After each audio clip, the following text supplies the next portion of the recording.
जी इस वक्त मैं मौजूद हूँ COP29 बाकू मीडिया सेल में। मेरे साथ इस वक्त नेरोज मौजूद हैं जो कि मिस्र से यहाँ पर आई हैं और 15,000 पार्टिसिपेंट्स में इनका इंतखाब किया गया है।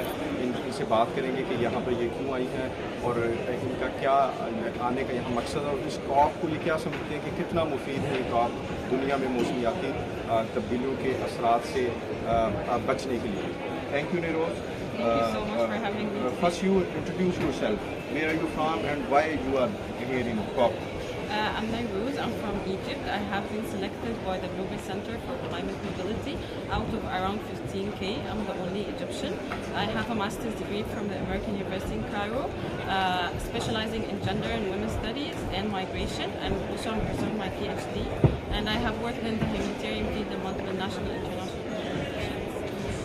I'm here representing Egypt with GCCM and also engaging with other panelists. I gave several panels supporting youth and discussing climate mobility and also gender equality. Nayrose, tell us how Egypt facing the impacts of climate change.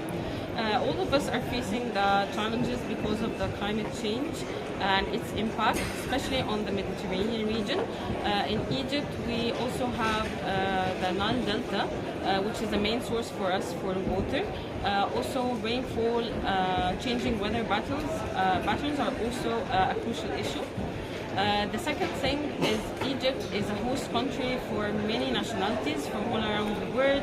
We have refugees and displaced people from Syria, Ethiopia, Eritrea, and many others. So it actually puts pressure on countries and also individuals in terms of economic opportunities and aid support. Okay, do you think that the platform of COP is useful for overcome the impacts of climate change?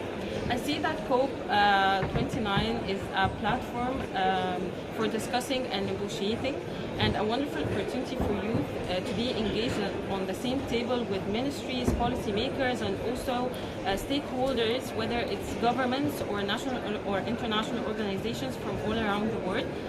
Also, it's an opportunity for women because women are on the front lines of the climate change. Thank you, Nayrose.